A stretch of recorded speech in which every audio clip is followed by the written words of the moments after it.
Warahmatullahi wabarakatuh. Waalaikumsalam warahmatullahi Warahmatullahi wabarakatuh. wabarakatuh. Waalaikumsalam warahmatullahi wabarakatuh. Alhamdulillah, syukurillah, wala haula wala quwwata illa billahil aliyyil azim. Allahumma shalli wa sallim ala sayyidina Muhammad wa ala ali sayyidina Muhammad. Amma ba'd. Bapak Ibu, para mahasiswa S3 PGMI yang insya Allah dirahmati oleh Allah ya, karena pasti puasa semua ini ya, kecuali yang beramal. Eh, Tema kita hari ini adalah landasan filosofis pendidikan karakter. Jadi hari ini kita coba berbincang-bincang tentang eh, filsafat, karena filosofis. Jadi bagaimana kita melihat pendidikan karakter itu ditinjau secara filosofis, landasannya ya, landasan pendidikan karakter itu. Apakah pendidikan karakter itu cukup kuat ya untuk kita lihat sebagai sebuah katakanlah semacam disiplin ya atau tidak. Nah, hari ini akan kita coba diskusikan. Pemakalahnya Saya Mas Pak Muhammad, Dokter. ya, Mas Muhammad Maulidin Alif Utama. Oh, dulu waktu perkenalan ada tidak ya Mas Maulidin ini? Halo? Ini? Ada Pak, Halo, tapi tidak kebetulan. sempat memperkenalkan diri Pak. Oh, Karena belum. iya, Oh, tapi sempat bergabung. sempat Pak. Sempat. Oke. Dari mana asalnya Mas Muhammad? Mungkin bisa memperkenalkan Saya diri. Ya. Oke, baik. Bismillahirrahmanirrahim. Assalamualaikum warahmatullahi wabarakatuh. Waalaikumsalam warahmatullahi wabarakatuh. Apakah suara saya terdengar dengan jelas? Ya, cukup jelas. Baik, perkenalkan nama saya Muhammad Maulidin Alif Utama. Saya berasal dari Banyuwangi, sekarang domisili di Tangerang. Dan kebetulan saya di instansi STI Asyukriya Tangerang. Seperti itu, Pak. ST apa? ST apa? STAI Asyukriya Tangerang. Syukriya. Oke, Iya. baik. STI syukur astaga. Dulu S2-nya di mana? Saya S2-nya di UIN Jember, Pak Dokter. UIN Jember. S1-nya? UIN Jember. S1 sama di UIN Jember. UIN Jember. Oke, baik. Terima kasih. Iya. Muhammad Maulidin. Eh, Makalahnya sudah jadi ya? Saya kirim di grup. Oh, sudah dikirim.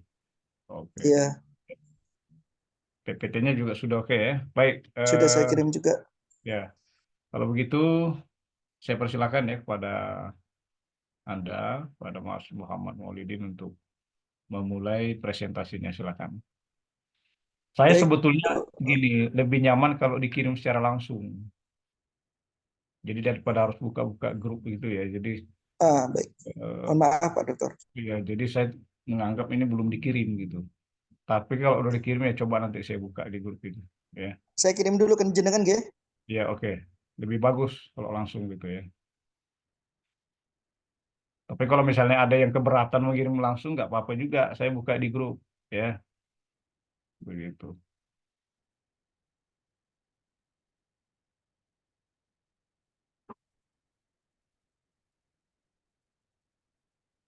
Mana ini Mas Maulidin ini? Oh, kamera. Oh ya. Ya. Sebentar saya lagi ngirim ke jenengan Ya, Pak Dokter. ya. Silakan. Mbak Elo, mohon dibantu Mbak Elo. Oke, saya kira nggak masalah kalau misalnya ada yang ini nanti sambil kita mulai ya, siapa tahu nanti diskusinya panjang ini ya. Ini karena hari Jumat mungkin jam 11:30 kita harus siap-siap sudah ke masjid ya. Apalagi di daerah Jawa Timur ya. Daerah Jawa Timur mungkin lebih cepat saya kira. Kalau di Sumatera mungkin masih relatif. Tapi kalau hari Jumat kadang-kadang jam nasional yang dipakai jam 12 itu ya. Sama-sama ya. Kalau hari Jumat. Jadi bukan waktu sholatnya yang dilihat. Gitu. Baik, silakan. Monggo, Mas Maulidin. Baik, terima kasih Pak Dr. Sibawahi dan kawan-kawan semua. Bismillahirrahmanirrahim. Assalamualaikum warahmatullahi wabarakatuh. Waalaikumsalam warahmatullahi wabarakatuh. Alhamdulillah bihi nasta'inu ala umuri din wa din. Wassalatu wassalamu ala asrofil anbiya'i wal mursalin sayyidina Muhammadin wa ala alihi wa sahbihi ajmain. Amma ba'du. Yang saya hormati kepada Bapak Dr. Sibawahi aku Sibawaihi selaku dosen pengampu mata kuliah pendidikan karakter dan kawan-kawan semua yang mudah-mudahan kita di dalam bulan Ramadan ini mendapatkan rahmat dari Allah dan maghfirah dari Allah dan kita keluar menjadi insan yang mutakin. Salawat salam tetap tercurahkan pada junjungan kita Nabi Allah Nabi besar Nabi Agung Muhammad Sallallahu Alaihi Wasallam. Baik Bapak-bapak sekalian dan ibu-ibu, di sini saya akan mengambil judul tentang landasan filosofis pendidikan karakter di SD MI. Ya. Nah, lanjut Mbak Elo. Jadi memang betul yang dikatakan tadi oleh Dr. Sibawaihi, sejauh mana sih, sekuat apa sih dari sisi filosofisnya bahwasanya pendidikan karakter ini memang sangat urgen di dalam proses kehidupan khususnya bagi anak-anak SD atau MI. Nah, ini pertama kita latar belakang tujuan pendidikan sekolah dasar adalah menumbuhkan bangsa yang bertakwa, cinta dan bangga terhadap bangsa dan negaranya, terampil, kreatif, berbudi pekerti dan santun serta mampu menyelesaikan masalah di lingkungannya. Kemudian, adapun gerbang daripada pendidikan karakter, nah maka dibutuhkanlah sebuah pendidikan karakter ini ya, di mana bisa membekali bagaimana siswa lebih berbudi pekerti, santun, terampil dan kreatif. Ya, gerbang dari pendidikan karakter ini yang terdapat dalam pendidikan sekolah dasar, lembaga pendidikan sekolah dasar MI, hendaknya menanamkan pendidikan karakter yang filosofisnya yakni nilai luhur dalam Pancasila, sehingga Pancasila dapat sebagai filosofis utama dalam pendidikan karakter yang ada di Indonesia. Artinya gini, jadi nanti di dalam riset ini bukan hanya membahas dari sisi filosofis secara umum, tetapi nilai-nilai fundamental yang utama di dalam negara kita. Ya, karena ideologi negara kita adalah Pancasila, mau tidak mau, suka nggak suka, maka kita juga harus tidak lepas daripada nilai-nilai Pancasila yang ada di negara kita. Next slide. Ya. Nah, riset ini merupakan riset kepustakaan, ya, riset kepustakaan di mana kita mengumpulkan literatur-literatur yang ada. Selanjutnya, next slide, karena kita berbicara tentang secara filosofis, maka kalau berbicara filosofis tidak lepas daripada 3 hal ini, yaitu ontologi, epistemologi, dan aksiologi. Nah, kita lihat bagaimana dari sisi ontologi pendidikan karakter, dari sisi epistemologi dari pendidikan karakter itu sendiri, dan nantinya kita juga lihat dari sisi aksiologi dari pendidikan karakter itu sendiri. Tidak lupa nanti kita sebagai penulis mencoba menarik benang merahnya dikaitkan dengan ideologis kita yakni Pancasila itu sendiri. Oke, landasan ontologis. Ontologi bagian daripada metafisika spekulatif membahas hakikat yang ada secara universal. Tujuan ontologi adalah menemukan inti dari setiap kenyataan yang mencakup sebuah realitas dalam semua bentuknya. Ontologi berbicara tentang hakikat yang tidak dapat dicapai panca indera. Next slide. Next slide, Mbak Elo. Nah, dalam kajian pendidikan karakter, ontologi lebih menekankan aspek hakikat keberadaan di karakter itu sendiri. Dalam hal ini, tujuan ontologi adalah menemukan hakikat pendidikan manusia.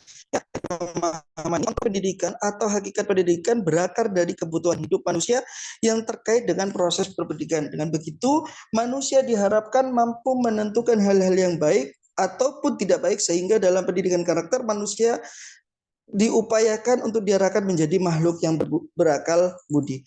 Nah, kalau berbicara ontologi, maka hakikat yang ada dan mungkin ada. Nah, daripada pendidikan karakter ini tentunya mempunyai tujuan yang kuat, yang sangat kuat. Bagaimana pendidikan karakter ini mampu membentuk budi pekerti, ya, mampu membentuk hakikat manusia yang sesungguhnya. Ya, sehingga dia mampu, khususnya dalam pendidikan dasar, ya, khususnya dalam pendidikan dasar, si anak ini mampu bagaimana sebagai seorang mumayyiz, bagaimana mampu dia membedakan antara mana yang baik dan mana yang tidak baik. Ya, seperti itu dari sisi ontologinya. Ya. Kemudian next slide, berbicara dari sisi epistemologi. Epistemologi adalah penelitian tentang metode atau model pendidikan karakter yang paling cocok diterapkan pada siswa. Landasan epistemologi pendidikan karakter adalah fenomenologi bersama dengan semua komponen yang disebut sebagai bagian daripada ilmu pendidikan karakter. Karakter dikonsepsikan menjadi sebuah 3 bidang, yakni saling terkait moral knowing, feeling, and action. Nah, kalau berbicara epistemologi, maka berbicara bagaimana pendidikan karakter itu mampu diseminasikan, atau berbicara metode, berbicara cara menyampaikan pendidikan karakter, dan juga kalau berbicara cara menyampaikan pendidikan karakter itu sendiri tidak lepas daripada model atau pada uswah yang diberikan kita sebagai seorang pendidik, ya. Karena memang karakter itu tidak serta-merta dibentuk secara instan, tetapi ada prosesnya, ada proses. Oke, next slide. Sekarang kita berbicara aksiologi. Kalau berbicara aksiologi, bagaimana pendidikan karakter itu bisa bermanfaat, karena gini, pendidikan karakter itu kalau aksiologi lebih melihat bagaimana nilai etik dan estetika, nilai kebermanfaatan daripada pendidikan karakter itu sendiri. Nah, kalau berbicara persoalan aksiologi menyangkut nilai-nilai tentang pendidikan karakter sendiri itu adalah dengan maksud menguji integrasikan semua nilai ya dalam kehidupan manusia, menjaga dan membina di dalam kepribadian baik kehidupan baik yang bersifat spiritual maupun yang bersifat wujud, ya. Nah, jadi bagaimana bisa pendidikan karakter itu bukan hanya sekedar teoritis saja, tetapi bagaimana pendidikan karakter itu bisa menjadi menilai etik maupun estetis yang nantinya bisa digunakan di dalam kehidupan sehari-hari bagi anak tersebut, khususnya anak dasar. Oke. Nah, tadi saya di awal mengatakan bahwasannya kalau berbicara tentang negara Indonesia, maka kita tidak lepas daripada nilai fundamental negara Indonesia, yaitu ideologi Pancasila. Tidak bisa lepas dari ideologi Pancasila. Nah, sebenarnya kalau saya katakan Pancasila itu merupakan bagian daripada sistem filsafat. Tetapi kalau ingin mencapai Pancasila itu bagian daripada sistem filsafat, maka tidak boleh lepas daripada nilai filsafat itu sendiri, yaitu ontologi, epistemologi, dan aksiologi. Oleh karena itu, filsafat Pancasila berasal dari ideologi kolektif atau cita-cita bersama yang dianut semua orang Indonesia. Pancasila ini juga berasal dari introspeksi yang mendalam, selanjutnya hasil survei dimasukkan ke dalam sistem yang tepat. Nah, ini saya mencoba untuk mengemiskan antara Pancasila dengan komponen, next slide, belok, dengan komponen-komponen landasan filosofis di sekolah dasar, ya. Kalau dari sisi ontologi, ya, asas dan sumber yang ada kemestaan ialah Tuhan Yang Maha Esa. Dari epistemologi, pribadi manusia adalah subjek yang secara potensial dan aktif berkesadaran tahu atas eksistensi diri sendiri, eksistensi dunia, bahkan juga sadar dan tahu bila di suatu ruangan dan waktu tidak apa-apa kecuali ruang dan waktu itu sendiri. Dari sisi aksiologinya, bahwa Tuhan Yang Maha Esa adalah maha sumber nilai semesta yang menciptakan dalam makna dan wujud nilai hukum alam dan moral. Selanjutnya, poin yang kedua, dari sisi ontologis ada alam semesta, ya. Dari sisi epistemologi, proses terbentuknya pengetahuan manusia adalah hasil kerjasama atau produk hubungan yang fungsional subjek dengan lingkungannya. Jadi potensi dasar dengan faktor kondisi lingkungan yang memadai akan membentuk pengetahuan itu sendiri. Dari sisi aksiologinya, subjek manusia dapat membedakan secara hakiki maha sumber dan sumber nilai dalam perwujudan. Tuhan Yang Maha Esa dan agamanya sebagai maha sumber nilai kesemestaan, alam semesta dengan hukum alamnya. Sebagai sumber nilai dalam makna sumber kehidupan. Sumber kehidupan bagi makhluk hidup termasuk manusia, bangsa, sosial budaya, negara, dan sistem kenegaraan, serta kebudayaan. Nilai yang ketiga, dari sisi ontologi, ada alam semesta sebagai ada tidak terbatas. Sumber pengetahuan sebenarnya adalah alam semesta itu sendiri, baik wujud alam maupun sifat dan hukum di dalamnya. Nilai dari sisi aksiologi adalah nilai dalam kesadaran manusia. Yang keempat, eksistensi tata budaya sebagai perwujudan martabat dan potensi manusia yang unggul. proses pembentukan pengetahuan melalui lembaga pendidikan secara edukatif lebih sederhana dari sisi aksiologi manusia dengan potensi dan martabatnya. Selanjutnya, nilai yang kelima, dari sisi ontologi, eksistensi subjek mandiri selalu dengan motivasi luhur untuk melaksanakan potensi martabatnya demi keyakinan dan cita-cita. Pengetahuan manusia baik jenis maupun tingkatannya dapat dibedakan secara berjenjang. Tingkat pengetahuan indrawi, ilmiah, filosofis, dan religius. Dari sisi aksiologi, martabat kepribadian manusia yang secara potensial integritas dari hakikat manusia sebagai makhluk individu. Poin yang keempat, eksistensi unik pribadi manusia ialah kemampuan untuk menyadari eksistensi diri sendiri sesama manusia dan alam, bahkan eksistensi hukum alam, hukum moral, dan eksistensi Tuhan. Yang semua eksistensi membatasi eksistensi pribadi manusia itu sendiri. Dari sisi epistemologi, filosofis, dan religius, ilmu pengetahuan baik sebagai perbendaharaan dan prestasi manusia individual maupun sebagai karya dan budaya umat. Manusia merupakan pola, kualitas, dan derajat atau martabat kepribadian dan kemanusiaan, terutama dalam pengalaman atau pendayagunaan di dalam kehidupan.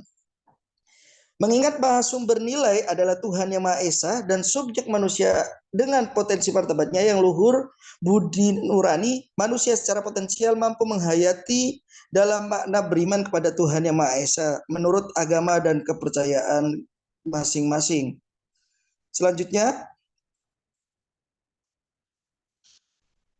dari sisi wujud pengalaman, penghayatan, dan jangkauan potensi manusia antar hubungan eksistensi antara realitas alam semesta, subjek manusia, dan sosial budaya, dan eksistensi negara serta bangsa. Kesadaran dan pengetahuan manusia tentang alam semesta dan pengetahuan ilmiah dan filosofis bahkan religius secara terpadu. Dari sisi aksiologi, manusia sebagai subjek nilai memikul kewajiban dan tanggung jawab atas bagaimana mendayagunakan nilai serta mewariskan nilai. Poin 8, subjek manusia dalam eksistensinya sadar bahwa eksistensinya berada dalam kebersamaan sejajar horizontal yakni sesama manusia. Konstruksi pengalaman dan pengetahuan manusia sejauh ini yang secara hierarkis merupakan pengetahuan yang lebih daripada hanya empiris, rasional, dan religius saja, melainkan ketuhanan kesadaran yang kaya, bervariatif. Ya. Selanjutnya dari sisi aksiologi, eksistensi fungsional manusia ialah subjek dan kesadarannya. Next. Yang ke-9, kesadaran eksistensi manusia saling pengertian dan hormat menghormati.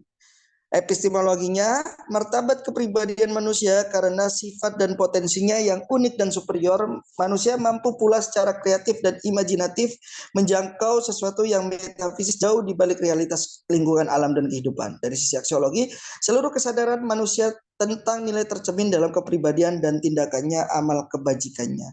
Nah, di sini tadi merupakan saya mixkan antara nilai-nilai Pancasila, kemudian kita campur adukan dengan dari sisi ontologi maupun epistemologi. Selanjutnya, maka pendidikan karakter harus diterapkan dalam proses pendidikan mulai dari tingkat dasar. Ada 3 dasar filosofis untuk pendidikan karakter, ontologis, epistemologis, dan aksiologis. Selain itu, 3 hal ini dalam pendidikan karakter di sekolah madrasah ibtidaiyah tidak boleh lepas dari nilai filosofis di Indonesia, yakni Pancasila itu sendiri. Itu pemaparan dari saya. Silakan, mungkin kawan-kawan ada yang menanggapi sebagai masukan daripada riset kami ya ke depannya. Seperti itu. Terima kasih. Saya kembalikan ke siapa moderatornya. Karita. Ya, boleh. Baik, kawan-kawan semuanya. Ini boleh di stop share dulu ya, Dek. Kawan-kawan semuanya, silakan kita diskusikan bersama-sama mengenai ini apa tadi judulnya, pendidikan karakter di Indonesia dengan fokus pada landasan filosofisnya. Jadi yang disampaikan oleh presenter tadi bahwa landasan filosofisnya pendidikan karakter di Indonesia kalau tidak salah Pancasila tadi ya yang disinggung ya. Nah, seperti Betul. itu. Silakan kawan-kawan yang ingin menanggapi, merespon apa yang sudah disampaikan oleh materi. Kita buka termin pertama dulu.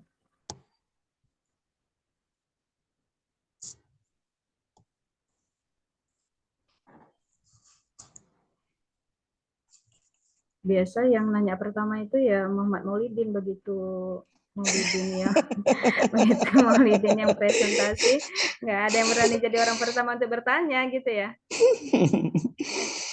Nah, kita kasih kesempatan ke yang lain dulu. Iya. Biar Karena kemarin kita pemerataan kan. sudah berdua Nah, dengan Rian. Sekarang Mas Sofi lah kita dengarkan suaranya. Nggak usah dipencet kali Mas jerawatnya Mas.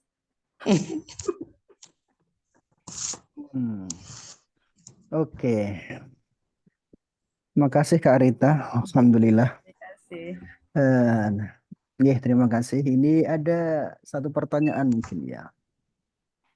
Pertanyaan yang mungkin yang menjadi apa namanya tanda tanya kita adalah sebenarnya sejauh apa sih filosofis pendidikan karakter di Indonesia sejauh apa gitu ya. Realitas dan filosofisnya kira-kira kejauhan, terlalu jauh, atau memang ini masih track record, atau memang apa begitu ya. Misalkan begini, filosofis ini kan kita ngomong filosofis ada 3 lah ya. Kita sudah belajar banyak soal itu ya. Apa namanya tiga filsafat ini begitu. Tapi yang menurut pemakalah sendiri, Bang Alif gitu, ini yang harus diselesaikan itu di dalam konteks yang apa dulu, yang paling penting di dalam dan filosofis di bagian apa, sehingga ini menjadi inti dari semuanya begitu. Itu mungkin perlu apa namanya dijawab dulu realitas dengan kalau kita ngomong bahasa filosofis kan bahasa langit kira-kira kan begitu ya. Dari realitas yang dari bahasa langit 3 itu ketika turun ke bumi mana yang paling parah dan sehingga ingin diselesaikan dari segi apa dulu, dari bagian mana dulu, filosofi A, B, C atau yang mana dulu, nggih. Terima kasih. Oke, baik. Terima kasih Mas Sofi. Kira-kira sudah ditangkap ya, Dek, maksud pertanyaannya Mas Iya. Sofi ya, Dek? Nah, Oke, boleh Kakak tambah satu ya? Kakak cuma boleh. mengungkapkan fenomena aja gitu ya. Kalau sekarang kan setiap hari Sabtu itu di sekolah kan ada P5 gitu ya. Jadi kalau pada kesempatan P5 itu hari Sabtu anak-anak itu udah nggak belajar lagi. Sehingga kalau diajak untuk belajar pun ini hari kami, hari ini hari Sabtu cuma P5 aja. Jadi kami nggak usah belajar gitu.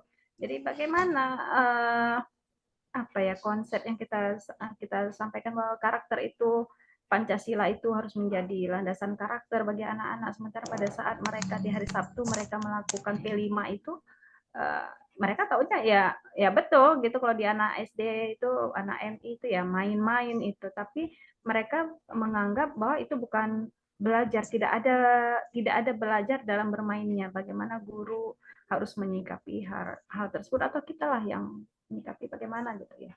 Itu deh. Silakan. Oke. Ada lagi? Ada lagi? Kayaknya 2 dulu lah. Oke, sudah ya Kak? Ya, silakan. Oke, baik. Menarik ya yang disampaikan oleh Cak Sofi ya. Jadi apa namanya sekaligus bertanya ya. Sebenarnya hal urgen mana ya? Kalau berbicara secara filosofis maka 3 hal itu, aksiologi, epistemologi, dan ontologi, tidak lepas dari itu. Nah, maka memang kalau berbicara hal urgen mana, 3-tiganya tidak bisa terlepas dengan begitu saja Mas Sofi. Jadi memang apa namanya ketiga-tiganya itu harus secara beriringan. Hakikat apa itu pendidikan karakter itu sendiri tidak akan pernah lepas bagaimana menyampaikan karakter itu, dan tidak pernah lepas daripada anfahum, kebermanfaatkan daripada pendidikan karakter itu. Jadi kalau berbicara mana yang lebih mana yang lebih diutamakan, ya ketiga-tiganya diutamakan Mas Sofi. Ketiga-tiganya saling beriringan, saling melengkapi satu sama lain. Kalau hanya berbicara kebermanfaatan tapi tidak berbicara nilai, tidak berbicara bagaimana cara memanfaatkannya juga tidak bisa. Nah, kemudian kalau berbicara sejauh mana filosofis kita, sejauh mana daripada filosofis pendidikan karakter itu sendiri, maka sebenarnya kalau berbicara sejauh mana butuh penggalian lebih dalam daripada pendidikan karakter itu sendiri. Ya, bagaimana hakikat sebenarnya sih, untuk apa sih pendidikan karakter itu sendiri? Bukan hanya sekedar nilai teoritis saja, tetapi juga di dalamnya ada nilai praktisnya. Maka tadi tidak aksiologinya dari sisi nilai etisnya dan estetikanya. Seperti itu Mas Sofi. Kemudian kalau Kak Rita tadi berbicara dengan P5 hari Sabtu, di mana anak-anak tadi anak-anak merasa tidak ada proses pembelajaran. Bagaimana kita bisa mengemas P5 itu, misalkan kalau berbicara P5 kan berbicara kejujuran, kita bisa market day dan sebagainya. Itu bagian daripada proses pembelajaran, ya, bagian daripada proses pembelajaran di dalamnya. Jadi memang harusnya pintar-pintar gurunya. Memang nggak ada pembelajaran, tetapi bagaimana proses permainan atau anak-anak main itu dijadikan sebuah proses pembelajaran. Seperti itu Kak Rita. Baik. Mungkin ada tambahan dari yang lain? Ada tambahan? Ada tanggapan dari yang lain? Mungkin Selfie, Anis, atau Nazli mau menanggapi? Atau Mas Sofi tadi jawaban dari Mas Alif mau ditanggapi? Ini juga sebenarnya begini, ada kan biasanya kan fokus kalau nggak salah ya, ketika ada ontologi, aksiologi sama epistemologi itu kan ada apa namanya, tentu ada urutan begitu ya. Ada yang mengatakan bahwa ada dulu baru dipikir gitu kan, ada dulu baru dipikir, ada yang kayak gitu. Ada mikir dulu baru ada gitu ya. Realitas hari ini adalah memang moral kita gitu ya, dengan berbagai alasan alasan moral dunia digital hari ini begitu ya. Ini tentu bagi saya adalah tentu ada prioritas-prioritas yang harus diselesaikan begitu ya. Prioritas yang harus diselesaikan terlebih dahulu sehingga yang lain harus segera menyusul kan gitu. Tapi kalau berbarengan tentu ini akan menjadi kesulitan kita. Apakah bisa dalam satu masalah itu berbarengan begitu kan kayaknya agak susah kayaknya. Butuh waktu lama, butuh pemikiran lama sehingga masalah-masalah yang krusial hari ini yang secepatnya dihadapi itu harus butuh tentu kayaknya ya nggak mungkin bertiga langsung, kayaknya nggak mungkin ada sesuatu yang prioritas yang segera dilaksanakan sehingga yang lain juga menyusul untuk perbaikan untuk menguatkan kualitas dari perbaikan itulah kira-kira begitu. Nanti mungkin teman-teman yang lain bisa diskusi ini gimana caranya ini ketika ada satu titik ternyata tiga-tiganya harus ngumpul bareng itu untuk menyelesaikan ini kayaknya akan susah begitu ya. Mungkin ada prioritas yang mungkin bisa dikerjakan terlebih dahulu gitu. Yeah. Sama seperti halnya ketika kita menganggap bahwa Pancasila itu adalah landasan hidup kita bernegara lah gitu. Biasanya kan kalau sesuatu yang sudah selesai itu kita tidak bicarakan lagi, tidak kita ulang-ulang lagi. Sekarang kenapa harus ada gitu kan, mesti ada BPIP lah gitu untuk membahas lagi Pancasila, berarti kan ada yang tidak tuntas. Saya sepakat dengan apa yang disampaikan Mas Sofi barusan gitu, tidak tuntas sehingga itu diulang-ulang diperdengarkan kembali gitu. Gimana kawan-kawan yang lain, silakan direspon dulu. Rian, nggak usah sok mikir deh, ngomong aja kalau mau ngomong.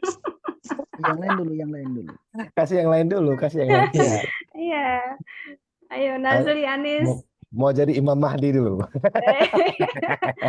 Jangan silent aja. Ayo bersuara.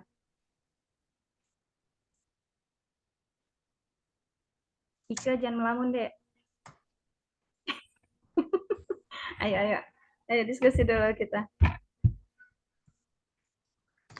Kayak kalau nggak ada, saya langsung lah. Silakan. Mana Cak Alif tadi? Ini kalau apa? Kita nggak ada bosan-bosannya lah ya kalau kita coba tarik ke dunia filsuf kan, dunia filsafat kan. Apapun semuanya itu pasti akan berakar dari situ dulu kan.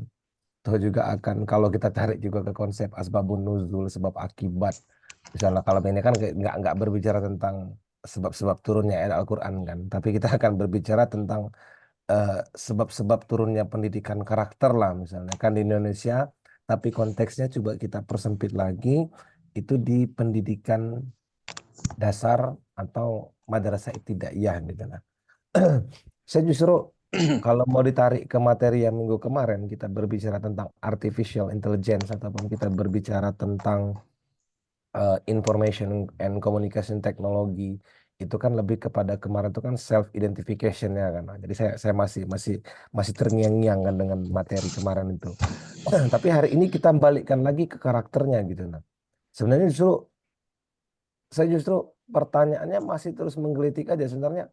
Kalau kita larikan, oke, kalau kata Cak Alip tadi kan nggak terpisahkan antara itu dari epistemologinya, ontologinya ataupun aksiologinya gitu. Nah, hari ini kan kita bisa dikatakan krisis itu ketiga-tiganya. Krisis di Ya, epistemologinya, krisis di ontologinya, iya krisis gitu. aksiologinya. Sebenarnya yang mau kita coba ini kita nggak tahu ya, kita mau fokus ke formulasi, misalnya bahasa keren itu kan, nilai tawar yang pengen coba kita minimalisir dari situ, atau kita justru hari ini kalau kata Cak Alip kemarin kan ini sekedar konspirasi yang justru menjebak kita, akhirnya habislah kita disibukkan dengan mengkaji, oh bagaimana, apa itu pendidikan karakter, seperti apa hakikat pendidikan karakter, bagaimana menanamkan nilai pendidikan karakter gitu. Nah, karena hari ini krisis-krisis terjadi. Berarti saya gini, sampai kapan gitu nah pertanyaan itu kan, sampai kapan kita akan terus direpotkan oleh hal ini. Makanya saya bilang kemarin, kalau kita balikkan lagi ke teori, Indonesia ini udah keren kali gitu. Nah, kayak kita bahas lagi tadi, kayak apa videonya dari Prof. Siswanto tadi kan, wah, tentang PDKT 1 sampai PDKT 6 tadi kan, banyak kali PDKT 6 beliau kali tadi. PDKT-nya, Nah, untuk menaklukkan ibu sus Ibu tadi kan. Sri. Ya. Ya, Ibu Sus tadi kan itu keren kali gitu. Nah, jadi kan itu berbicara tentang filosofi juga kan gitu. Nah, itu juga ada karakternya loh, parenting juga di situ gitu. Nah, cuman pertanyaan saya itu something wrong-nya hari itu di mana gitu. Nah, di antara itu. Oke, ketiga itu akan menjadi top fokus, tapi something wrong yang akan kita jadikan eh, eh, apa namanya tuh rumah besarnya ataupun induk anak itu di situ tuh di mana gitu loh, Calim. Mungkin nanti Iya, kawan-kawan yang lain akan coba menambahkan. Terima iya. kasih. Eh, saya boleh lanjutkan Kak Rita? Ya, oke, silakan Dek. Oke, baik.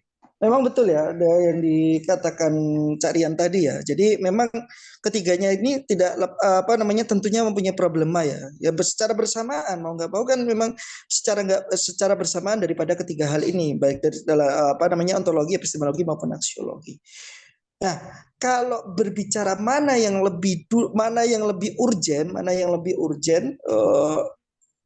tiga masalah itu kalau menurut pendapat pribadi adalah bagaimana apa namanya kita krisis sebuah keteladanan. Kalau berbicara sebuah krisis keteladanan, maka ranahnya adalah dari sisi epistemologi, cara penanaman karakternya itu yang susah saat ini. Tentunya kalau berbicara nilai daripada dengan penanaman karakter yang bagus caranya, maka nilai akan muncul dengan sendirinya. Seperti itu ya. Maka nilai akan muncul dengan sendirinya dengan terselesaikannya daripada krisis keteladanan itu. Maka kan di epistemologi yang ada di makalah saya itu ada apa namanya istilahnya ada nilai role playing, ada uswah, ada keteladanan di dalamnya dari sisi epistemologinya. Nah, di sini yang menjadi solusinya adalah yang menjadi solusi itu Pancasila. Di situ kan saya tuliskan Pancasila. Kenapa? Karena karakter di sini, pendidikan karakter di Indonesia khususnya itu tidak boleh lepas daripada nilai Pancasila itu sendiri. Itu tadi. Jadi kalau kita lepas daripada nilai-nilai Pancasila, maka muncul yang lain, liberal, komunis dan sebagainya. Nah itu tadi. Jadi pendidikan karakter itu harus jalan selurus dengan ideologi bangsa itu sendiri, yaitu Pancasila itu sebagai solusinya. Seperti itu. Baik. Mungkin ada lagi yang mau menanggapi? Jadi solusi satu-satunya untuk saat ini tetap Pancasila gitu ya. Mungkin ada solusi yang lain dari Iya, penulis meskipun seperti kita itu. iya, meskipun kita bicara Pancasila, karakter atau moral anak-anak sekolah juga ya makin merosot lah kan gitu. Pancasila Ibu. atau pendidikan kewarganegaraan? Nah, itu dia. Nah, sekarang Pancasila atau itu tadi. Kalau dulu ada satu lagi kewiraan. pendidikan kewiraan. kewiraan Nah, itu kita belum gitu. lahir dulu kan. Iya. Nah, ini yang saya Kakak udah lah. Kalau kakak tawarkan ya dalam udah lah, Dek. Kakak S1-nya itu ada kewiraan, Kami ada belum. PKN. Kami civic education. Kok kita Nggak, belum yang lahir? saya tawarkan dalam hal ini, yang saya tawarkan di sini adalah Pancasila itu sendiri, Cak, sama Karita. Jadi memang banyak solusi yang lain ya. Ini bukan satu-satunya ya. Jadi salah satu yang ditawarkan oleh penulis. Seperti itu sih. Oke, tawaran dari penulis. Mungkin dari pendengar, Mas Anggi? Tapi Ada tadi tawaran? saya belum mendengar Mas Mauludin Iya. tuh NKRI harga mati. Yes. Masih setengah-setengah kayaknya Karita. Iya. Nih, kayaknya beliau tuh Benar, masih itu. setengah-setengah. Jadi Itu yang belum kakak keluar bilang soalnya NKRI tadi. harga matinya tuh belum keluar. Masih kita diskusikan berarti belum kelar gitu. Belum kelar. Iya. Nah, makanya nanti bisa pengembangan buat penulis sendiri itu seperti itu sih. Gitu. Oke, ada tawaran lain. Mungkin kalau yang barisan garis keras kayak Mas Anggi kan punya tawaran gitu, khilafah lah, nah, gitu. Balik lagi ke khilafah supaya karakter anak ini memang benar-benar kan gitu kan. Konsepnya ekstrim yang itu, ekstrim yang. Iya, gitu. Iya, Mas Anggi itu. Iya. Mas Anggi Aduh. garis keras ini. Silakan, Ini Mas. garis lemot ini mah.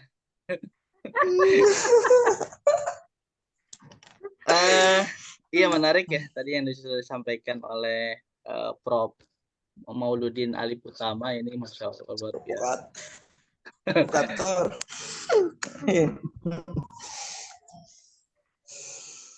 Ya silakan yang lain dulu. Lah, Kirain mau dilanjutkan gimana sih, Mas? nanggapin. Ayo Nasri, jangan ikut ketawa aja, ikut komentar juga. Ya, apakah Nah, Dalu. Coba ya, Silakan. apakah ini kan kalau yang tadi Kak Anggi garis keras gitu kan beranggapan landasan kita dalam membentuk karakter itu apakah ada yang salah gitu karena kalau tadi berlandaskan Pancasila atau kewarganegaraan, apakah landasan ini bertentangan dengan yang Islam gitu, ataukah seperti apa sehingga ke karakter kita kok jadinya menurun moralnya seperti itu? Apakah adakah menurut sebagian orang karakter-karakter yang sekarang muncul ini bertentangan, landasan kita ada yang kurang pas seperti itu kalau hanya berlandaskan Pancasila atau kewarganegaraan gitu mungkin. Oke, ini udah ditambahin lagi nih, ada pendukung kakak lagi nih. Silakan, Dek. Baik, karena gini, kan kalau berbicara landasan bukan hanya filosofis ya, Mbak Dalu. Tapi di situ ada yuridis, ada sosial, ada budaya, banyak sekali landasan. Nah, dalam hal ini kebetulan yang dikasih tema adalah landasan filosofis, tidak berbicara sosiokultural, tidak berbicara budaya, tidak berbicara yuridis, seperti bahkan teologis, seperti itu sih. Kita lebih kepada filosofis saja. Maka kalau berbicara filosofis tidak lepas daripada nilai fundamental Indonesia, yaitu ideologi kita Pancasila, seperti itu Mbak Dalu.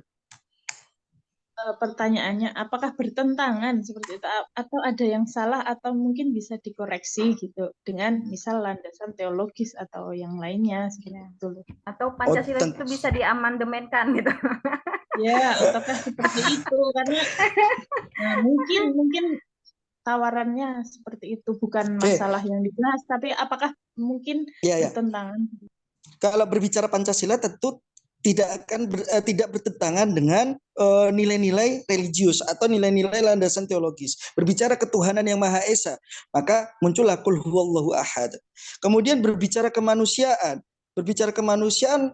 ta'awanu 'alal birri wat taqwa wa la ta'awanu 'alal itsmi wal udwan. Berbicara kemanusiaan. Kemudian berbicara persatuan seluruh Indonesia, maka berbicara ya ayyuhalladzina amanu inna akramakum indallahi atqakum. Inna khalaqnakum min dzakari wa untha wa ja'alnakum syu'uban wa qabaila lita'arafu. Ya, kita menjadi satu kesatuan. Kalau berbicara kerakyatan, maka berbicara dalam Al-Qur'an ati Allah wa ati Rasul wa ulil amri minkum. Ya, kalau berbicara tentang keadilan, maka apa namanya, ayat-ayat tentang keadilan sangat banyak ya, sangat banyak ayat-ayat keadilan. Ya, saya Dilu, juga dilu wa wali aqrabul taqwa ya. akrobulitak. Oh, Iya. dilu wa aqrabul taqwa, bukan apa namanya, bukan yang surat An-Nisa itu apa namanya? Yang nikahilah 2, 3, 4 asal adil, bukan itu ya? Oh, Iya. maaf apa? Istri apa tadi? Istri muda. Beda, Apa? Istri muda beda. gimana tadi? Dek? Mahmud, mama muda. Mahmud itu dia Harta pengen keluarga dan Mahmud. istri muda.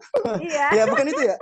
Ya, kalau berbicara keadilan maka i'dilu wa aqrabul taqwa. Ya, bersikaplah adil. Ya, seperti itu Mbak Elu. Maka tidak, Pancasila itu tidak bertentangan dengan apa namanya, nilai-nilai atau landasan daripada teologis itu sendiri. Seperti itu.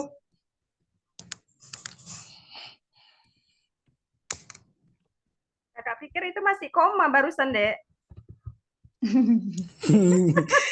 Koma Anissa lagi Semangat. nanti itu. Semangat kali, semangat kali. Puasa kan? Iya. Ya, saya belum makan baterai kayak kalian itu. Kali Oke. ya. Oke, dia akalin nih hari ini nih. 4 sekali pakai. Oke, ada yang lain? Kak Selfie kayak mau ngomong dia tadi, udah nunjuk-nunjuk tangan tadi nih.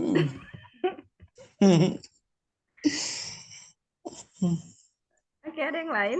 Silakan.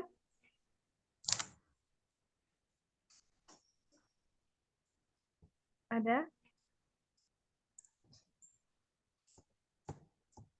Nazli, tidak ada mau komentar? Biasanya Kak Wila. Mana Kak Wila? Kok Menenggelamkan kali dia. diri. Iya. Wila hari ini menenggelamkan diri karena Udah persiapan kayak- untuk minggu depan dia. Udah kayak Selandia Baru aja. Minggu depan Wila nih. Ya, kadang saya ini ya izin ya Pak Dokter Ya. dan teman-teman. Kadang berbicara karakter, kemudian banyak nilai-nilai, terus bagaimana penerapan, bagaimana ini. Nah, ujung-ujungnya dekadensi moral itu ada terus gitu. Nggak selesai-selesai gitu. Makanya Iya, saya terus juga mau dikaji nanya kan. itu lagi nanti yang dibahas. Iya, betul.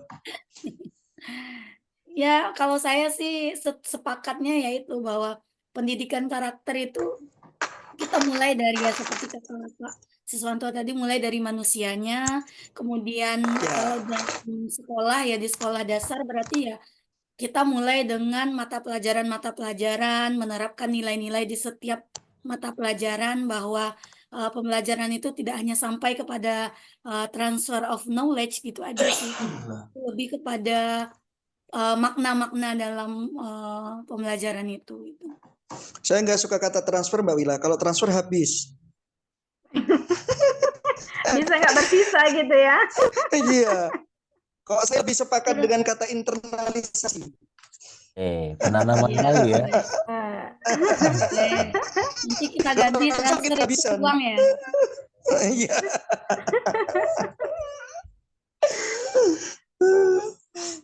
Oke.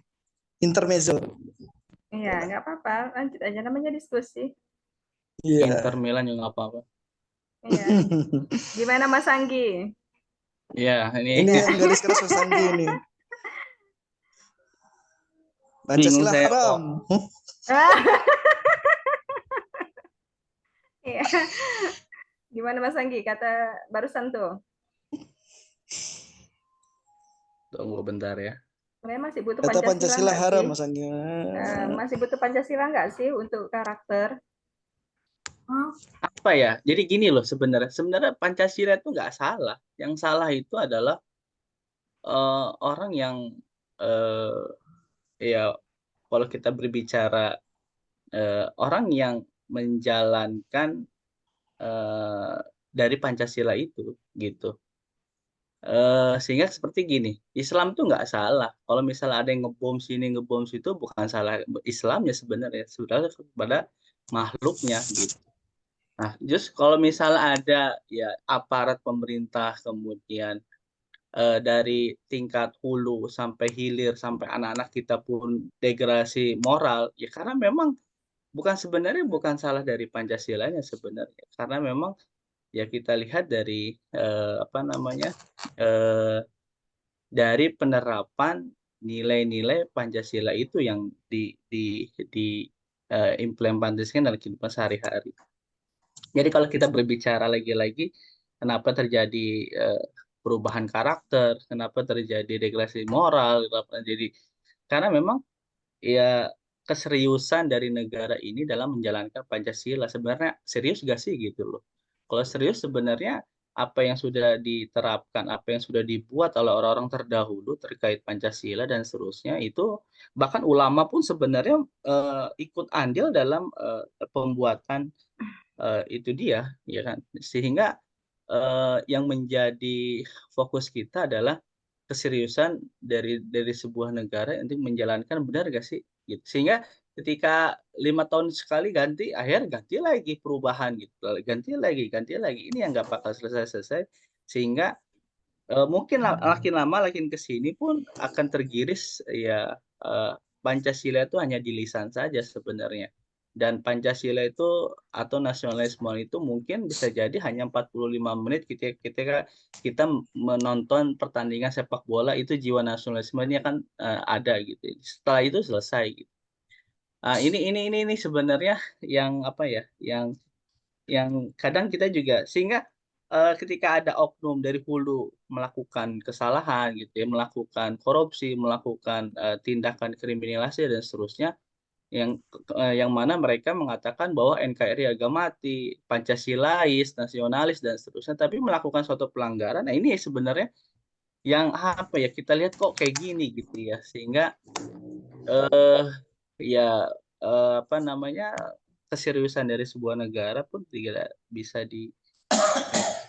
kita sebenarnya ingin sebenarnya apa yang tadi sudah disampaikan Ca Alif itu sangat luar biasa sekali, bahkan mengkolaborasikan Pancasila dengan ayat-ayat Al-Quran itu sesuatu yang sangat luar biasa gitu, sehingga memang ini sebenarnya yang harus, yuk serius gak sih, jangan sampai kita hanya mungkin bersilat lidah ataupun apa gitu, sehingga ini menjadi gitulah menarik. Ini menarik sekali, sehingga ya mungkin bisa jadi nanti yang tadinya dulu kan ada PSBB, ada PMP gitu ya, ada apalagi tuh ya dulu masuk tuh sekolah ya ada P4 gitu ya, PSBB, PMP, berubah lagi PP apa gitu ya, PPKN, sekarang PKP, jadi ini dan seterusnya gitu. PKS. Ya mungkin bisa jadi ya kita nggak tahu ini menteri yang selanjutnya mungkin bisa jadi akan merubah gitu ataupun akan tergiris, sehingga ya sok lihat aja, monggo silakan bagi para para dosen untuk coba menganalisa sekolah-sekolah yang sekiranya nilai juang Pancasilanya itu meningkat, tuh sok sekolah mana, swasta apalagi sekarang ya. Negeri ya mungkin bisa jadi yang di daerah pedalaman masih, tapi yang sudah sampai kota itu belum tentu gitu kan. Mungkin joget-joget kemarin tuh ya guru dengan ini siswa, kata Prof itu ya, joget gitu ya. Ya ini kan lagu-lagu Korea, lagu-lagu ini hampir tergerus semua sebenarnya gitu. Siap, itu saja sebagai perusuh ya. Oke, baik. Saya pokoknya kalau udah dengar suara Mas Anggi tuh adem gitu rasanya. Baik, ada lagi?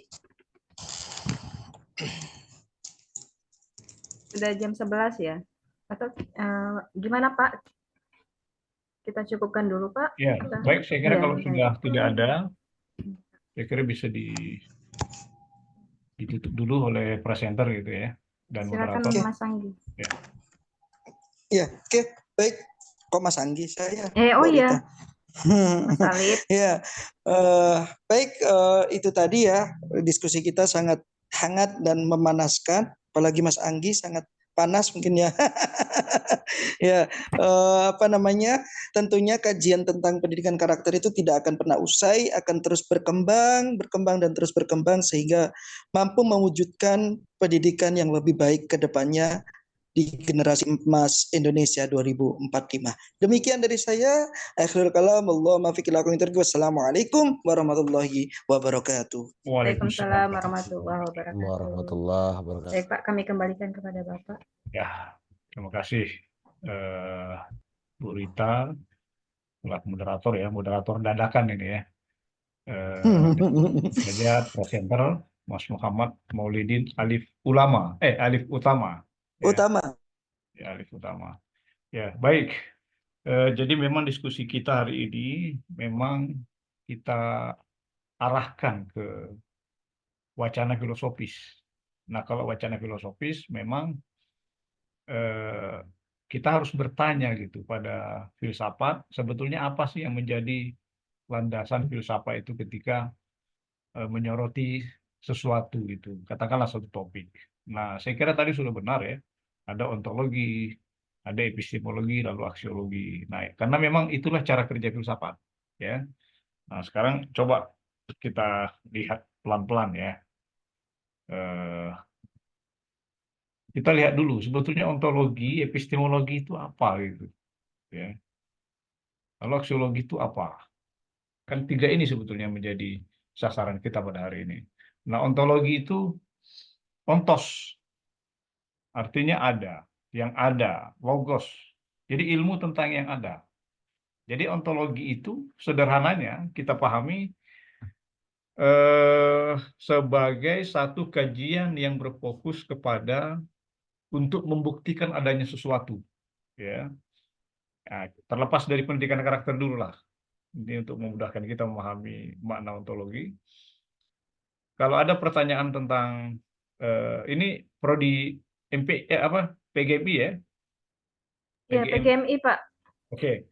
Nah, kalau ada misalnya satu artikel, satu tulisan yang berjudul ontologi PGMI atau program doktor PGMI _2 studi ontologis, maka arah kajiannya kemana? Arah kajiannya itu adalah pada upaya untuk menunjukkan bahwa program doktor PGMI itu memang ada, nggak Eksistensi. mengada-ngada ya. Dan itu memang ada. Apa indikasinya bahwa S3 PGMI FITK UIN Sunan Kalijaga Yogyakarta itu ada? Indikasinya dari segi fisik misalnya ya, ada bangunannya, mesti bangunannya masih numpang sebetulnya ya, bangunan S3 PGMI itu. Ya S2 S3 di FITK itu semuanya menggunakan gedung PPG. Nah, kebetulan PPG itu kan memang milik Tarbiyah, dan PPG kan dilaksanakan secara daring pada saat ini, sehingga itu banyak digunakan oleh prodi S2 S3. Ada kaprodinya, ada sprodinya, ada kurikulumnya. Ya, tadi sebelum mengajar ini kami berdiskusi ya, Bu Prof Isti ya sebagai kaprodi S3 PGMI, Bu Dekan ya. Kami mencoba mendiskusikan kurikulum yang akan coba kita terapkan berbasis OBE ini ya. Misalnya pertanyaan-pertanyaannya itu apakah nanti perlu diterapkan artikel terindeks Scopus atau tidak bagi mahasiswa gitu ya. Apakah cukup hanya Sinta 2 ya, atau apakah misalnya ketika ada mahasiswa yang berhasil publish 2 artikelnya di Q1 atau Q2 itu bisa membebaskan dirinya untuk mengikuti ujian terbuka. Nah, ini adalah pembahasan-pembahasan ontologis sebetulnya untuk menunjukkan bahwa prodi S3 PGMI itu ada dan satu-satunya di Indonesia ya. Alhamdulillah, dan ini Ya. Ibu semua ini adalah menjadi pionir ini, mahasiswa pilot ini ya, mahasiswa apa ya, pelopor gitu, pada bidang PGMI ya, karena ini sebetulnya banyak ya yang berminat tentang ini. Pernah ada sekelompok dosen dari perguruan tinggi tertentu langsung dia menyodorkan beberapa nama, 6 dosen gitu ya. Ya, tapi kita di Fakultas Ilmu Tarbiyah ini tetap memberlakukan seleksi gitu ya. Tidak ada misalnya kerjasama bahwa nanti dosen dikirim langsung diterima semuanya, tidak. Tetap seleksi itu diterapkan dalam hal ini. Nah, jadi ontologi PGMI itu berbicara apakah PGMI itu ada atau tidak. Nah, kalau kita bawa ke karakter, pendidikan karakter, maka upaya yang dilakukan ketika kita membahas ontologinya, maka adalah upaya untuk menunjukkan bahwa ada loh pendidikan karakter itu. Ya. Pendidikan karakter itu berbeda dengan pendidikan yang lain. Karakter itu sendiri kan satu istilah ya. Ada karakter, ada moral, ada akhlak, Pak. ada nilai. Nah, itu bisa panjang ceritanya itu kalau kita bahas semua istilah itu ya. Tapi beda itu. Artinya kalau tidak beda, kenapa kemudian kita tidak menggunakan istilah pendidikan nilai atau pendidikan akhlak, pendidikan moral, pendidikan etika misalnya dan seterusnya ya. Oke, itu Itu penting. ontologi. Nah, kemudian yang kedua, landasan filosofis yang kedua itu ada namanya epistemologi. Nah, epistemologi itu ini sebetulnya yang paling luas ini epistemologi ini.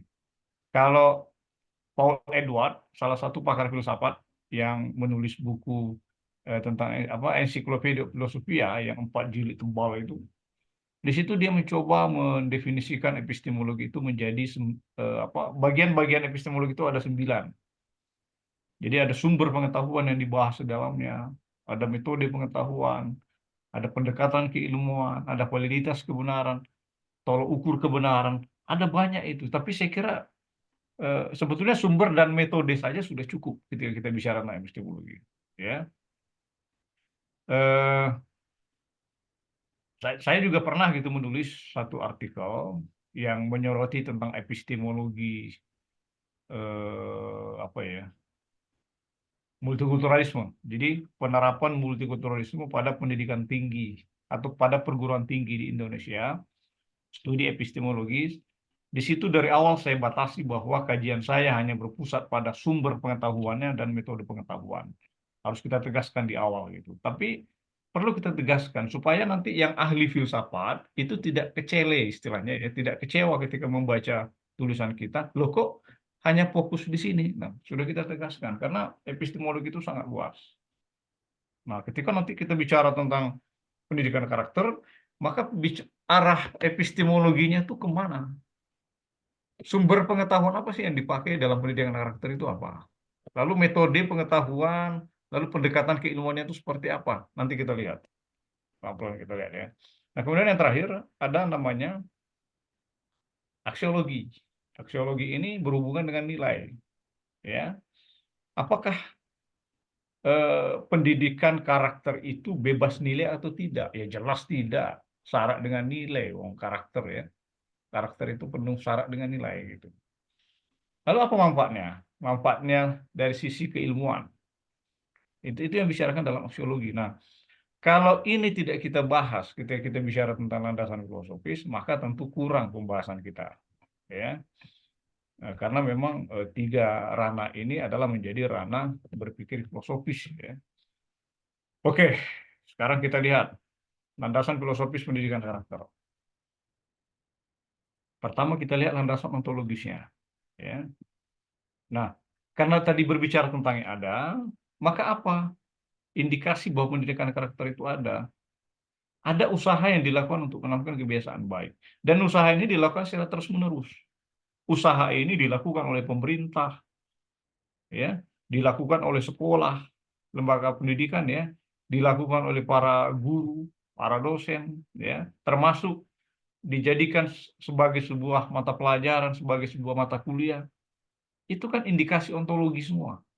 Ya. Jadi ada usaha yang dilakukan secara terus-menerus untuk menanamkan kebiasaan baik dalam pendidikan karakter itu. Nah, jadi usahanya ini apa? Nah, ketika kita menulis makalah, bisa kita sampaikan bahwa usaha itu mencakup usaha yang dilakukan pemerintah, ya, usaha bla bla bla bla. Ada usaha intinya. Ya. Lalu kemudian pendidikan karakter itu ada untuk memberi fondasi moral dan ilmiah bagi perilaku manusia. Jadi fondasi yang diberikan dalam pendidikan karakter itu tidak hanya dari sisi akhlak saja, dari sisi moralitas saja, tapi juga ilmiah. Ya, ada P5, itu kan fondasi ilmiah yang disampaikan di situ. Ketika kita menanamkan kepada peserta didik tentang pendidikan karakter, kan kita beri fondasi teoritis tentang pendidikan karakter itu di situ. Ya. Nah, jadi secara ontologis bisa kita ungkap banyak hal sebetulnya di sini. Nah, tentu Dan ini juga tadi yang saya katakan bahwa karakter itu berbeda dari moral. Sehingga namanya menjadi pendidikan karakter, bukan pendidikan moral, bukan pendidikan akhlak. Apa bedanya kira-kira? Karakter, moral, akhlak, dan etika itu. Kira-kira ranahnya tuh kemana kalau karakter itu? Atau yang paling spesifik lah dari karakter itu apa? Sehingga sehingga kita bisa membedakan antara karakter dengan moral atau akhlak dan etika.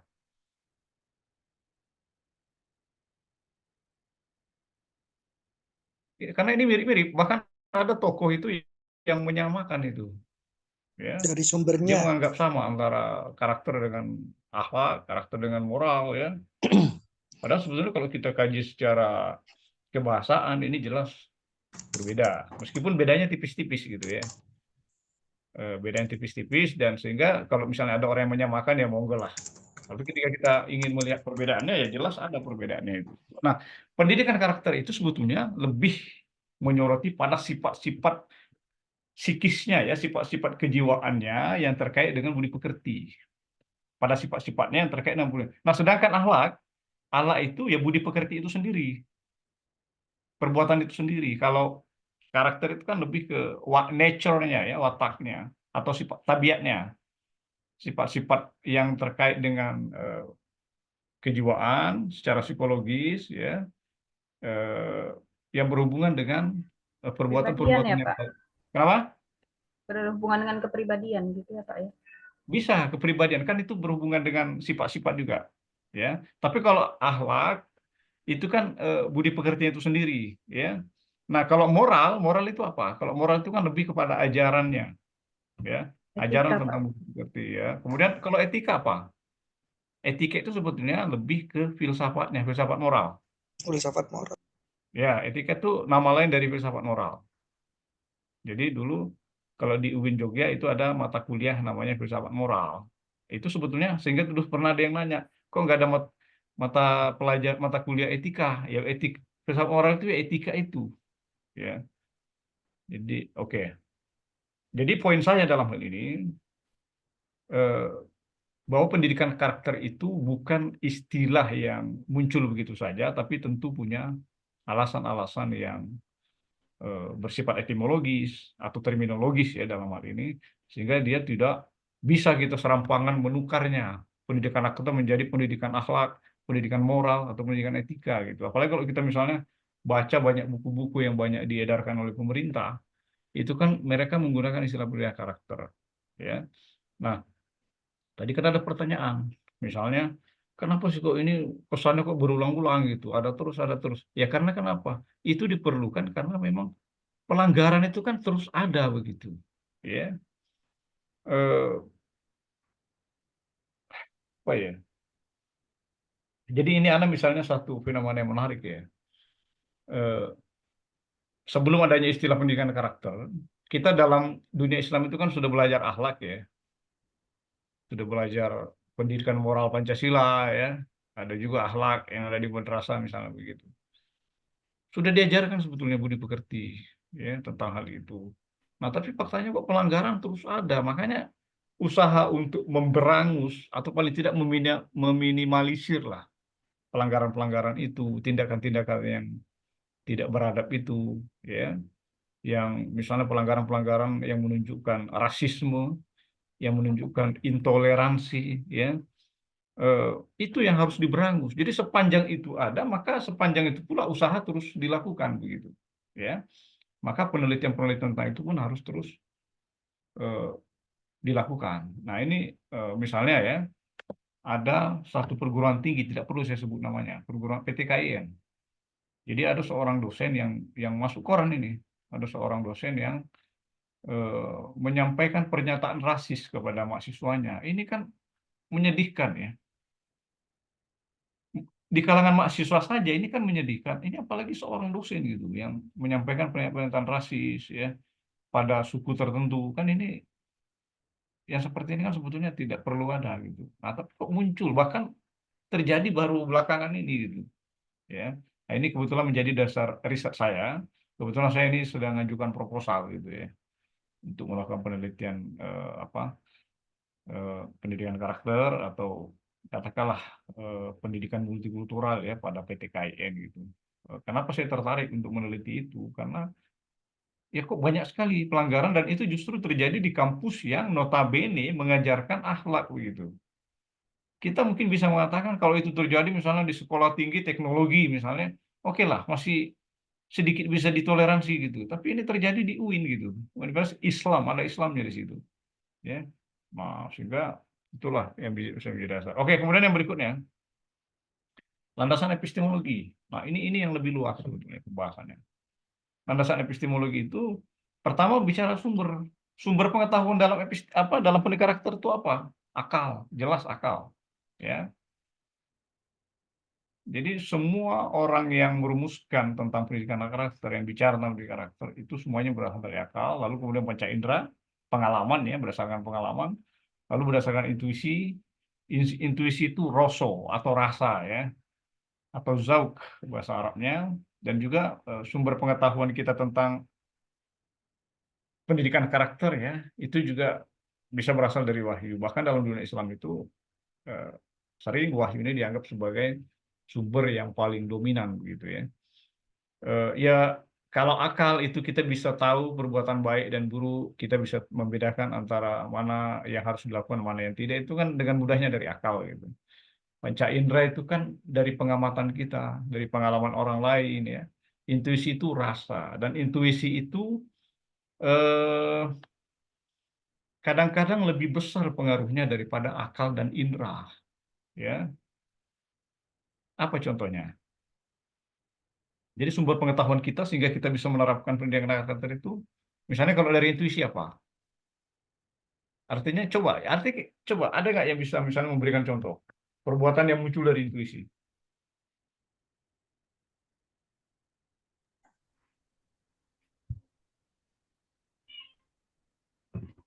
Misalnya kalau kita datang ke suatu daerah gitu Pak, Ya, mungkin di daerah kita itu hal itu ya lumrah begitu, tapi di daerah lain itu tidak. Jadi kita terkadang ada perasaan ini benar nggak ya?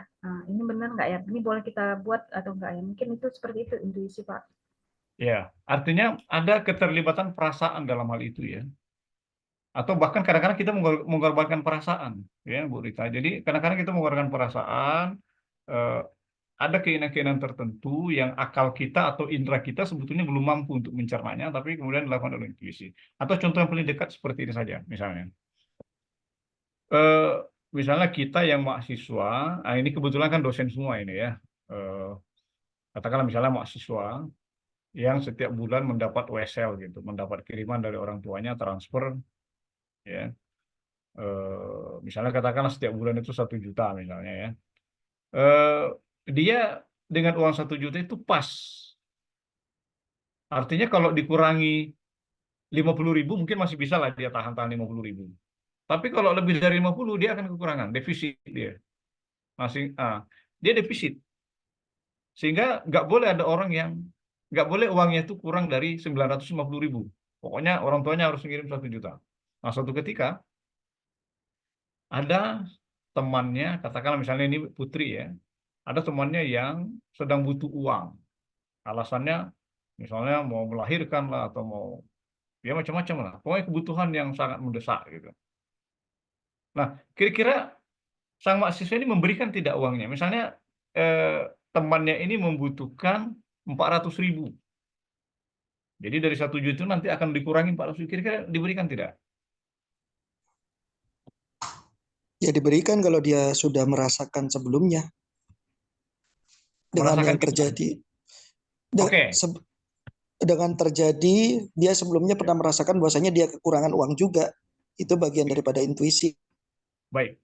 Diberikan. Kata Ada Pak juga Pak Maulidin yang ini. diberikan tapi dengan catatan, dengan perjanjian begitu. Tanggal berapa mau dikembalikan gitu. Karena kan dia butuh juga. Baik. Oke, baik. Diberikan. Itu sebetulnya yang bicara itu intuisi. Betul. Jadi ketika kita memberikan itu yang bicara. Kenapa? Karena kalau akal kita semata yang bicara, kita akan mengatakan, ngapain saya kasih? Toh, kenapa tidak dengan orang lain? Kalau misalnya saya kasih dia, saya pasti akan gali lubang. Saya pasti akan ngutang dengan orang lain. Itu akal kita. Atau udahlah eh, bodoh amat misalnya ya mau berpikiran seperti itu. Karena akal kita ini selalu berpikiran matematis, pakai logika saja, logika matematika. Jadi kalau saya kasih 400.000, otomatis saya kekurangan 350. Otomatis saya harus gali lubang. Tapi ternyata ada yang mendorong kita untuk melakukan perbuatan baik itu. Itulah yang disebut dengan intuisi, Hati nurani. hati nurani. Jadi suatu ketika misalnya kita juga jalan ya, kita kita membawa uang yang sebetulnya kita siapkan untuk acara tertentu, tapi ternyata di tengah jalan kita nggak tega gitu melihat ada pengemis ya, orang tua dengan anaknya, lalu tanpa kita rencanakan kita beri sebagian uang kita dengan dia tanpa diketahui oleh siapapun ya, karena memang kalau di ajaran kita itu kan memang seperti itu ya di Islam itu, kalau bisa berusaha tidak ada seorang pun yang kita beritahu gitu ya. Nah, jadi yang mendorong kita itu intuisi dalam hal ini. Nah, kalau wahyu kan jelas ya. Wahyu itu banyak sekali ayat-ayat yang memerintahkan kita untuk berbuat baik. Ya kan? Oke, itu sumber pengetahuan seperti itu. Lalu kemudian metodenya apa? Nah, metode pengetahuan ini pertama tadi banyak dibahas pemahaman kita berbasis Pancasila. Pancasila menuntun kita untuk berbuat baik. Ada banyak butir-butir dari sila Pancasila itu ya, atau pengembangan dari penafsiran Pancasila itu yang bisa kita pelajari bahwa berbuat baik itu adalah sesuatu yang harus kita lakukan begitu ya. Nah, ini yang kadang-kadang kita pahami sebagai basis utama dari pendidikan karakter. Tapi sebetulnya kan tidak, bukan Pancasila saja. Pemahaman berbasis keagamaan itu kan juga banyak ya. Karena itu agama itu kan menjadi sumber pengetahuan juga. Nah, karena itu misalnya dalam Islam ini kita contohkan dalam Islam itu apa yang menjadi bagaimana kita bisa mengetahui perbuatan baik dan buruk itu kalau berbasis agama itu tentu dari Al-Quran, teks suci Al-Quran ya. Lalu ada hadis di situ, lalu ada riwayat itu bisa dari sahabat ya, atau hikayat-hikayat atau cerita-cerita, kisah-kisah yang terus dipertahankan sampai pada hari Sirah. ini. Sirah Nabawi itu bisa menjadi salah satu metode kita untuk menggali sebanyak mungkin pengetahuan tentang pendidikan karakter ini. Lalu kemudian yang berikutnya ada pemahaman berbasis norma atau budaya. Ya. Ini juga banyak. Nah, ini nanti akan ada waktunya. Nah, mata kuliah kita ini kan pendidikan karakter berbasis budaya. Jadi sebetulnya basis pemahaman kita tentang pendidikan karakter ini bukan hanya Pancasila. Jadi banyak. Ini mata kuliah kita sudah jelas budaya. Dulu saya pernah melakukan penelitian, mencoba membandingkan pemahaman epistemologis lah, katakanlah seperti itu ya, tentang multikulturalisme atau pendidikan karakter dosen-dosen di UGM dan dosen-dosen di UIN Sunan Kalijaga. Ya, ternyata salah satu yang saya simpulkan itu ternyata meskipun dosen UIN Sunan Kalijaga tidak selamanya metode pengetahuan yang dia kembangkan itu selalu berbasis pengetahuan semata atau Pancasila semata gitu. Maksudnya gini, meskipun dosen UIN Sunan Kalijaga tidak selama pengetahuan itu dibangun atas dasar keislaman, tidak. Ya. Ketika saya tanya tentang sikap saling menghargai, sikap toleransi, justru dia banyak bercerita tentang apa? Sawang Sinawang, Empan Papan. Dia banyak bercerita. Jadi saya kemudian menyimpulkan, ini dosen UIN, tapi basic pemahaman epistemologinya tentang pendidikan karakter kebanyakan dibangun justru dari berbasis budaya. Ya. Karena yang dia banyak sampaikan itu adalah falsafah Jawa. Yang saya ingat itu yaitu Empan Papan ya. Sawang Sinawang. Sawang Sinawang. Pernah juga saya ke Mangan. Ya, banyak ya. Kemudian pernah juga saya ke Manado. 2 bulan yang lalu saya ke Manado. Saya melakukan penelitian. Saya wawancara dengan Rektor IAKN Manado, Institut Agama Kristen Manado. Ternyata tidak melulu juga ayat-ayat dalam Injil yang dia paparkan. Justru kebanyakan dia paparkan itu apa? Falsafah orang Manado. Suku Manado ini apa? Minahasa. Falsafah Minahasa yang dia sampaikan. Bahkan saya dikasih buku tebal itu buku Bu Rektor itu ya. Lalu saya ke Bali 2 bulan yang lalu juga. Saya juga ketemu dengan Rektor Universitas Hindu Negeri Bali. Sama saja. Saya pikir dia akan banyak mengeluarkan pernyataan-pernyataan yang ada dalam ajaran Hindu. Ternyata tidak. Dia justru banyak menyampaikan ajaran-ajaran Bali, budaya Bali, untuk menjelaskan bahwa perbuatan baik itu adalah sesuatu yang harus ditegakkan, yang harus diterapkan begitu. Ya. Nah, jadi ada pemahaman berbasis norma atau budaya, dan ini nanti akan banyak kita lihat ya, ada masanya nanti ini, insya Allah. Kita kebetulan memilih 2 suku ya, Jawa dan Sunda. Gitu. Kemudian pemahaman berbasis realitas, ada apa itu? Ini misalnya tradisi dalam dunia filsafat ya, ada humanisme. Humanisme itu kan ajaran untuk berbuat baik, ajaran untuk memanusiakan manusia tanpa dasar kitab suci, tanpa dasar norma tertentu. Tapi dasarnya apa? Itu realitas atau rasionalitas. Saya berbuat baik, saya menghormati Anda, itu semata-mata karena saya melihat Anda itu sebagai manusia, bukan sebagai umat Islam. Jadi misalnya seperti ini, saat ini kan serangan terhadap Palestina itu banyak dikecam orang. Banyak yang mengecam itu, bahkan ada seorang warga Amerika, kalau tidak salah tentara, bahkan dia rela mengorbankan dirinya. Apakah karena sesama agama? Dasar apa kira-kira yang membuat dia seperti itu? Apakah karena Dasar agama? kemanusiaan. Dasar kemanusiaan. Jadi dia berbasis realitas karena dia melihat, dia tentara mungkin, dia pernah melihat di sana langsung, ya. Nah, jadi sebetulnya metode pengetahuan yang bisa dikembangkan di karakter itu ya paling tidak ada Pancasila di situ. Pancasila kan apa? Karena itu yang kemudian banyak diajarkan di sekolah-sekolah. Ya, tapi kalau untuk kita, apalagi masuk S3, secara teoritis pengembangannya itu saya kira lebih dari itu. Ya, ya Pancasila kan itu saja yang dibahas Pancasila itu. Tapi coba kita bisa berbicara banyak hal tentang hal ini ya, berbasis agama kita banyak mengajarkan itu norma atau budaya. Kemudian ada realitas atau rasionalitas ya. Lalu kemudian pendekatan keilmuannya seperti apa? Ya pendekatan keilmuannya karena kita menggunakan kitab suci misalnya kalau yang berbasis agama maka tentu interpretasi. No. Ada juga psikologis ya. Psikologis itu ya mungkin yang berbasis realitas ya. Ada juga sosiologis ya. Yang banyak nanti dikembangkan kemudian terutama di dunia barat itu yang berbasis realitas ini. Kalau kita di Indonesia terutama yang 3 pertama itu ya berbasis Pancasila, agama dan norma budaya. Tapi kalau di barat sana sebetulnya dia ya di samping juga ada berbasis agama, berbasis budaya-budaya lokal, tapi itu yang tidak banyak kemudian mereka ekspor. Itu kebanyakan berbasis realitas. Karena kebanyakan yang menyampaikan pandangannya ke dunia akademik itu adalah para ilmuwan, ya. Jadi mereka menggunakan pendekatan psikologis, pendekatan sosiologis, pendekatan antropologis ya. Bisa bicara banyak dalam hal ini tentang itu, ya. Oke, kemudian yang terakhir. Yang terakhir itu adalah landasan aksiologis. Aksiologis itu kan berhubungan dengan nilai, aksio. Ya. Apakah pendidikan karakter itu bebas nilai?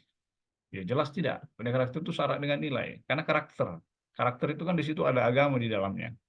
Ada norma. Norma itu jelas nilai semua isinya itu. Ya. Kita datang ke suatu tempat, kadang-kadang ada pandangan-pandangan pandangan-pandangan tabu misalnya ya. Misalnya ketika saya dulu pernah tinggal di Bandung. Di sana saya banyak bercerita dengan anak ibu kos saya yang seumuran dengan saya waktu itu ya. Dia banyak memperkenalkan budaya, bahkan banyak memperkenalkan gitu. Oh di sini tabu ya, hal seperti ini tabu. Itu kan nilai. Tapi itu karakter yang berbasis budaya begitu ya. Kemudian kegunaan pendidikan karakter itu apa? Karena aksiologis itu kan berhubungan dengan tujuan juga ya, berhubungan dengan fungsi atau manfaat. Nah, pertama, pendidikan karakter itu merupakan pengetahuan ilmiah tentang budi pekerti dan usaha untuk menanamkannya.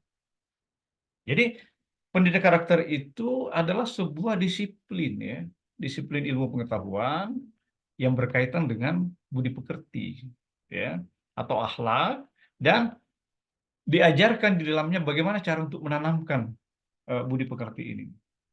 Nah, di kalangan guru, di kalangan dosen, di kalangan pendidik, ketika kita bicara namanya karakter, ya kita sebetulnya bukan level kita lagi.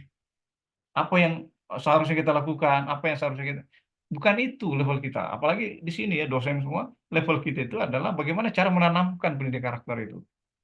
Kan di situ. Nah, kalau anak-anak sekolah iyalah, anak SD ya, anak SMP, mereka masih belajar bahwa ini loh perbuatan yang seharusnya dihindari ini. Tapi kalau level kita kan lebih yang kedua ini ya, usaha untuk menanamkan pendidikan karakter itu seperti apa, ya. Karena itu mata kuliah ini misalnya pendidikan karakter berbasis budaya, kita diminta untuk mengeksplorasi sebanyak mungkin budaya yang bisa menjadi fondasi bagi penanaman pendidikan karakter gitu. Nah, budaya itu apa? Apakah hanya budaya nasional? Tidak. Makanya salah satu tema yang saya berikan di sini ada nanti pendidikan karakter berwawasan global. Ya. Ada masanya nanti kita akan bahas itu. Nah, kemudian yang berikutnya pendidikan karakter, misalnya terutama kita di Indonesia itu pada akhirnya akan melahirkan bangsa yang berkarakter. Jadi P5 itu kan banyak itu ya definisi tentang pendidikan karakter, yaitu beradab, bermoral, bertoleransi, bergotong royong, berjiwa besar, dan seterusnya. Jadi pada akhirnya, jadi secara aksiologis, jelas pendidikan karakter itu syarat dengan nilai, dan jelas fungsinya itu berkaitan dengan ilmu pengetahuan. Nah, kira-kira kesimpulannya seperti itu, secara aksiologis. Ya. Jadi artinya ini akan mendukung upaya ilmu pengetahuan untuk memberikan muatan nilai bagi disiplin tertentu. Ya. Baik, saya kira sampai di situ. Kemudian, ya mungkin saran saya untuk pemakalah, mungkin itu perlu dieksplorasi lebih banyak lagi, terutama hal-hal yang berkaitan dengan epistemologi tadi itu ya, Mas Muhammad Maulidi tadi ya. Karena tadi saya lihat lebih banyak terpaku pada Pancasila begitu ya. Iya. Ya, dan para audiens tampaknya juga larut di situ ya. Harusnya audiens yang mencoba untuk mengorek-ngorek muatan budaya dalam pendidikan karakter itu gitu ya.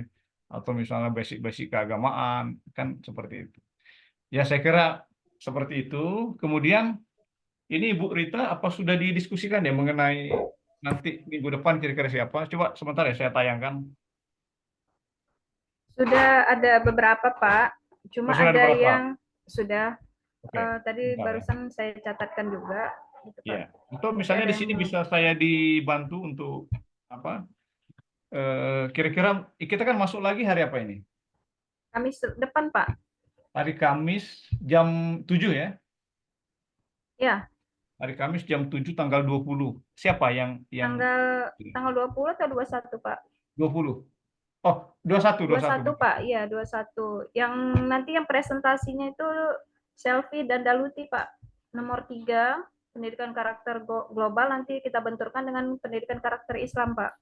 Oh, begitu. Ya, Oh, 21 ini ya. iya, 21, Pak. Dengan ini. Daluti, Pak. Iya. Daluti. Ini 21. Kemudian tanggal 22-nya itu ada Anis Fuadah, Pak. Satu Nomor aja ya? 12. Satu Iya, aja hari karena Jumat. kebetulan hari Jumat ya. Iya, hari Jumat. Jadi satu Ya. orang, Pak, di hari Jumatnya. Anis Nomor Fuadah. 12, Ini Pak. apa masih di Saudi nih? Iya, Pak. Beliau Masih. baru tahun ketiga di Saudi, Pak. Oh, Tanggal jadi 22 itu, Pak. Tanggal 22. Kenapa? Sepertinya Oh, tanggal 22 ya. iya, Tanggal 22, tanggal Pak. 22-nya, Pak. Oke. Baik. Ya. Oh, jadi sedang di Saudi. Bukan sekedar umrah ya di sana ya? Bukan, Prof. Tugas, Pak. Oh, sedang ada tugas. Oke, baik, tidak apa-apa ya. Yang penting pokoknya studi jalan terus gitu. Ya Allah, Ya. Prof. Jadi ini menarik ini. Apa namanya? Studi di Jogja tapi berangkatnya ke Saudi gitu ya. Dari Jakarta gitu ya. Baik, menarik ini Bu Anis Fuadah. Alhamdulillah, Prof. Ya. Berarti di sana dengan keluarga ya Bu Anis ya? Dengan keluarga, Prof. Sekolah dong anak-anaknya. Ya, di Sekolah Indonesia Riyadh, Prof. Oh, di sana pakai bahasa apa sekolahnya? Kalau bahasa pengantar bahasa Indonesia karena Sekolah Indonesia Luar Negeri itu ini sekolah negeri yang sama seperti di Indonesia, Prof. Iya. Kalau di sana ini sebentar ya, karena saya juga ini ada tertarik sebetulnya. Meriset juga ya, karena saya pengalaman ke Malaysia, lalu pernah juga ke Australia. Itu saya mendapati informasi dari KBRI yang ada di sana. Di sana itu banyak anak-anak undocumented, undocumented. Mereka tidak punya dokumen gitu, karena berasal dari orang-orang tua yang visanya sudah tidak berlaku. Apakah di Saudi juga ada yang bergabung di sekolah itu, di sekolah Indonesia itu? Uh, lebih dari 50% putra-putri pekerja migran ini Prof undocumented ya, seperti yang Oh, Prof dapatkan informasi tadi. iya, Tapi iya. yang pernah saya dengar masih banyak yang di Malaysia, Prof, karena Saudi ini termasuk masih nomor 2 dibandingkan Malaysia. Iya, iya. Di Malaysia banyak ya. Ya. Makanya saya kemarin tuh kan sempat ke sana, kemudian ngobrol-ngobrol. Saya datang ke Muhammadiyah di sana ya. Dan Muhammadiyah tuh kalau tidak salah menampung untuk pendidikannya ya, pendidikan anak-anak undocumented itu lebih 80 orang kalau tidak salah. Yang mereka didik itu ya secara gratis ya. Iya, Prof. Nah, ini sebetulnya menarik ini untuk dilakukan riset gitu ya, riset kolaborasi internasional misalnya gitu. Monggo, Ya, Prof. baik. Kami Ya. tunggu kehadirannya, Prof. Iya, iya, iya. Baik. Yang Litab Dimas kebetulan semester kemarin ada 2 kelompok yang melakukan kegiatan di 3 sekolah ini, Prof. Oh, begitu. Penelitian di Litab Dimas yang kolaborasi internasional ya? Yang pengabdian masyarakat Oh, internasional. pengabdian. Saya itu Litab Dimas tahun 2022 lolos kolaborasi internasional, tapi kebetulan waktu itu saya pilih di Australia. Oh, siap. Ya, waktu itu di Australia, tapi ya itu sambil melakukan penelitian, saya cari-cari informasi yang lain yang kira-kira bisa dieksplor lagi ke depan gitu ya. Ya Iya, salah satunya saya yang saya tertarik itu anak-anak undocumented di luar negeri itu ya. Menarik baik. itu saya kira. Ya, baik. Terima Boleh. kasih. Ya, terima Sama-sama. kasih. Baik, ini juga di Jogja sudah 11.31 ya, mau siap-siap untuk Jumatan dan alhamdulillah. Nanti kalau ada pertanyaan mungkin ada nggak yang mau ditanyakan? Kalau ada nanti mungkin bisa disimpan ya untuk minggu depan insya Allah hari Kamis karena waktu kita sudah sangat terbatas. Atau kalau ada misalnya yang bisa direspon dengan singkat, saya mungkin bisa. Kalau tidak nanti bisa di minggu depan ya. Sebelum kita mulai perkuliahan ya, karena relatif panjang untuk hari Kamis itu ya. Mudah-mudahan tidak ada rapat-rapat atau apa. Nanti bisa kita apa namanya? Kita mulai misalnya kalau ada hal-hal yang ingin didiskusikan dulu terkait dengan tema ini ya atau tema sebelumnya mungkin yang belum tuntas gitu. Baik, saya kira seperti itu ya rekan-rekan Ya, sekalian. Pak. Terima kasih alhamdulillah kita akhiri dengan sama-sama baca hamdalah. Alhamdulillah. Alhamdulillah. Assalamualaikum warahmatullahi wabarakatuh. Waalaikumsalam. Waalaikumsalam warahmatullahi wabarakatuh. warahmatullahi Terima kasih banyak, Prof. Atas Baik. kesempatan.